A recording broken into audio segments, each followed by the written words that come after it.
कुनिका के किचन में आते ही घर में मच गया है एक बार फिर से बवाल। किचन के मुद्दों पर अब दोबारा लड़ाइयां होनी शुरू हो चुकी है। जी हाँ, अब यहाँ पर कुनिका और जिसान ने किचन के मैटर पर किया है बड़ा बवाल। दोनों ने यहाँ पर तगड़ा हंगामा किया है। घर में दोनों के बीच में तगड़ी वाली बहस हुई है। और तो और कुनिका ने यहाँ पर जिसान को थप्पड़ मारने की धमकी दी और कहा है कि तू गुंडा है तो मैं भी यहाँ 40 साल से मुंबई में गुंडी हूँ।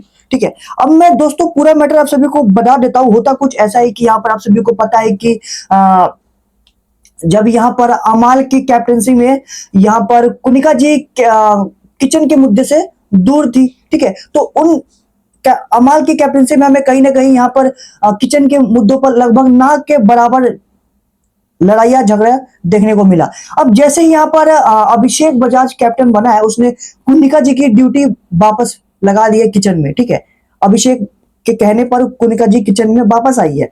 अब उसके बाद यहाँ पर जैसे ही कुनिका जी वापस आई है तो रात में तगड़ा हंगामा हुआ है। होता कुछ ऐसा है कि जिसान की यहाँ पर बर्तन धोने की ड्यूटी होती है, तो जिसान टाइम से बर्तन नहीं धोता है रात का। तो यहाँ पर कुनिका जी बीच में इंटरफेरेंस करती है, कहते हैं कि जिसान आपका काम है बर्तन जाकर टाइम से बर्तन धो लो।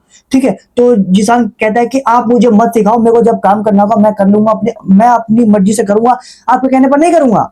ठीक है, तो अब उसके बाद जिसान बाहर जाकर इलम इलम से कुछ बातें करता है। उसके बाद जिसान नीलम को जाकर कहता है कि नीलम एक काम करो, तो मेरी जगह बर्तन धो दे, साफ कर दे। ठीक है, मतलब जिसान अपनी ड्यूटी वो नीलम से करवाता है। तो नीलम बर्तन धोने जाती है तो कुनिका जी देख लेती है और कुनिका जी यहाँ पर भड़क जाती है, कहती है कि नीलम तुझे इसकी ड्यूटी नहीं करनी है, तुझे इसकी ड्यूटी में इंटरफेरेंस नहीं करना है, उसकी ड्यूटी वो खुद करेगा। ठीक है, तो वो यहाँ पर नीलम को डांट देती है।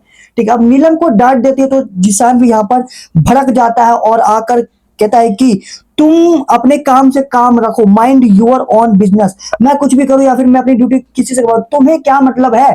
ठीक है, तो इसी को लेकर जिसान और कुनिका जी में जो ये बातचीत होती है, इतनी बहस में तब्दील और यहाँ पर तगड़ी वाली बहस होने लगती है दोनों में, जिसमें आप सभी को पता है कि जिसान कहीं ना कहीं गुंडागर्दी वाली बातें करता है। उसकी टोन ऐसी होती है, ये कर दूंगा वो कर दूंगा। ठीक है, वो अपने आप को यहाँ पर बासेपुर का गुंडा दिखाता है, उसी टोन में बात करता है। ठीक है, तो कुनिका जी कहती है कि यहाँ पर तू होगा बासेपुर का गुंडा, लेकिन मैं भी यहाँ पर मुंबई में 40 साल से रहकर घुइयां नहीं छिल रही हूँ, मैं भी यहाँ पर 40 साल से मुंबई की गुंडी हूँ। तू वहां का गुंडा है तो मैं भी यहाँ की गुंडी हूँ, जो करना है कर लियो। तो यहाँ पर कुनिका जी कहती है अगर तूने से ऐसे बदतमीजी की तो मैं तुझे थप्पड़ मारूंगी। तो यहाँ पर कुनिका जी जिसान को थप्पड़ मारने की धमकी देती है। तो भाई साहब ये दोनों की बहस अब काफी तगड़ी हुई है इस मैटर को लेकर। अब देखना काफी इंटरेस्टिंग होगा कि ये इस दोनों की जो ये बहस है, लड़ाई है, क्या रंग लाती है। और यहाँ पर इन दोनों के बीच में फंस गई है नीलम।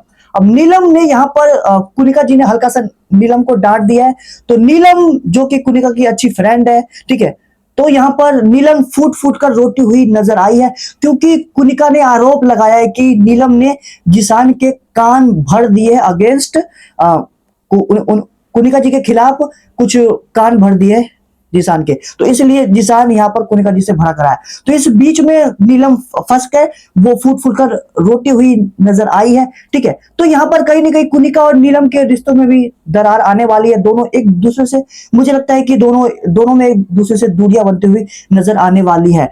यहाँ पर जब नीलम फूट फूट कर रो रही होती है बिस्तर पर बैठकर, तो वहां पर तानिया उसे जाकर चुप कराते हुई नजर आती है। तो ये सब लड़ाइयां आखिर किस अंदाज में मतलब कहां तक पहुंचने वाली है। ठीक है, क्या कुछ कहना आप सभी को इस अपडेट के बारे में कमेंट में लिख डालिए। मिलते कुछ देर में नहीं और थैंक यू फॉर वॉचिंग।